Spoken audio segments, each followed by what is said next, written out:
बोलू, त्याचं एक सहभाग घेण्याची संधी दिली याबद्दल मी सर्व पत्रकारांचं खूप मनापासून आभार मानतो. आजचा दिवस हा समता दिन म्हणून पाळला जातो. आता कुलकर्णी सरांनी सांगितलं की आरक्षणासंदर्भात आद्य कार्यकर्ते किंवा आद्य पुढारी या स्वरूपात त्याची ओळख आहे इतिहासात.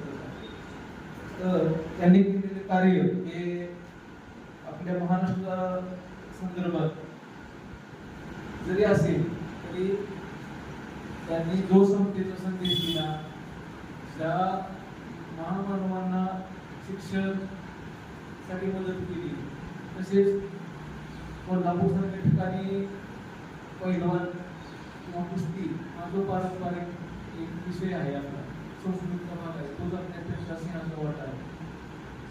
आणि त्याचं कार्य करण्याची पद्धत कोणतीही जाती भेद न करता आणि सर्वांना समानतेची वागणूक देऊन मी स्वतः एक राजा आहे अशी कधीही भूमिका त्यांच्या आतापर्यंत उपलब्ध असलेल्या इतिहासावरून आपल्या मुलालाही तसे दिसून येते. तर त्यांच्याकडूनच आपण प्रेरणा घेऊन आपली समाज व्यवस्था चालवणं अपेक्षित आहे. शेवटी पत्रकार हे लोकशाहीचा अविभाज्य एक स्तंभ आहे, जो जे 3 स्तंभ आहेत त्यांनी कशा प्रकारे कार्य करणं अपेक्षित आहे हे जर प्रांजळपणे आरशासारखं दाखवण्याचं काम करत असेल तर तो अनेक होता नाही. आणि पत्रकारांची समाजामध्ये असणारं महत्व किंवा प्रतिमा ही अतिशय उच्च दर्जाची आहे. आज आपला भारत देश हा लोकशाही प्रधान शेती प्रधान देश आहे. जगात सर्वाधिक लोकसंख्येचा देश म्हणून आपणच अग्रेसर होत आहे किंवा आहोत. आकडेवारीच्या बाबतीत चीन किंवा इतर देशांच्या बाबतीत आपण सध्या ज्या गतीनं लोकसंख्या वाढती आहे त्या पद्धतीने आपण बेरोजगारीच्या प्रश्नांना सामोरं जातोय, नैसर्गिक आपत्तीचा सामोरं जातोय. तर यामध्ये सरकारची भूमिका काय असावी, प्रशासनाची भूमिका काय असावी, बेरोजगारांची भूमिका काय असावी, या संदर्भात जे विश्लेषण अभ्यास करून बाजू मांडण्याची जी गोष्ट आहे ती मुळात आपल्या पत्रकार बांधवांना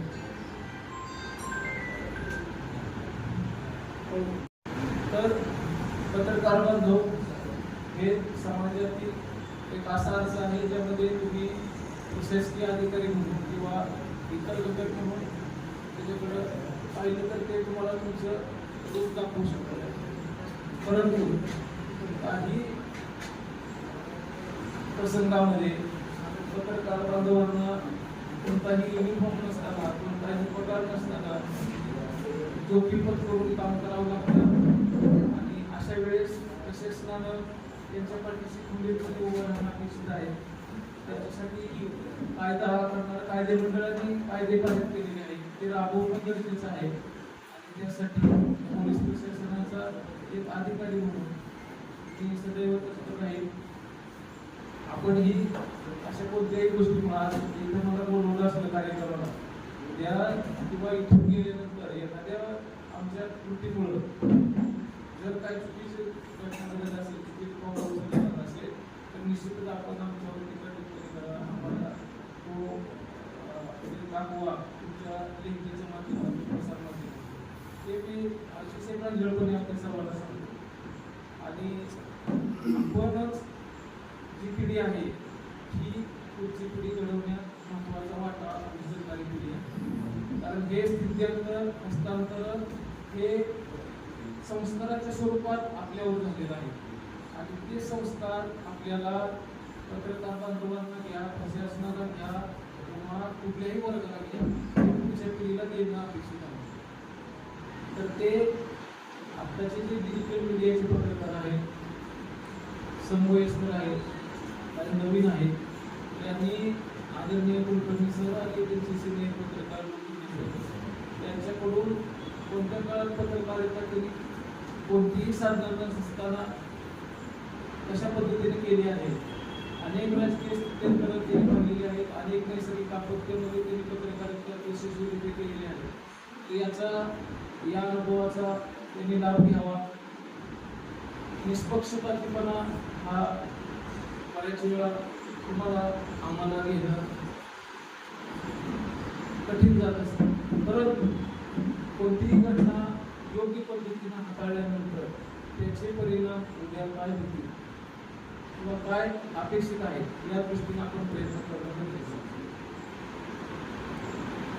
आपल्या या कार्यक्रमाच्या अनुषंगानं आज आपल्याला मी इथं खूप धन्यवाद देतो की मला आपल्यासमोर बोलण्याची संधी मिळाली. आमच्याही कार्यालयात प्रयत्न आहे आमचा की लोकाभिमुख असा आम्ही लोकसेवक आहोत, लोकांचे नोकर आहोत. इथं लोकांसाठी सर्वसामान्य व्यक्तीसाठी काम करणं अपेक्षित आहे आणि गरज आहे.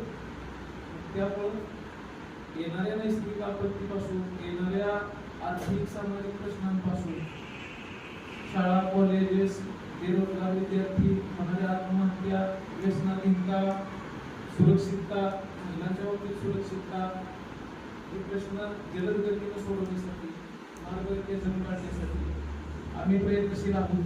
आपणही याच्यामध्ये हातभार लावावा, विनासंकोच यामध्ये सहभागी व्हावं, जेणेकरून आपण सर्व मिळून हा समाज एका उज्ज्वल भवितव्याकडे घेऊन जाऊ शकतो.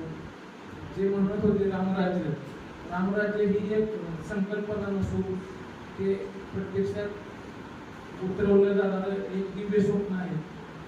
त्यामध्ये सर्व गोष्टी ह्या राजाच्या चालण्यावरून नसून लोकांच्या गरजेनुसार, लोकांच्या अपेक्षेनुसार चालणारं प्रशासन किंवा तिथलं समाजकारण अपेक्षित आहे. मी आपल्याला या माध्यमातून एकच संदेश देऊ इच्छितो.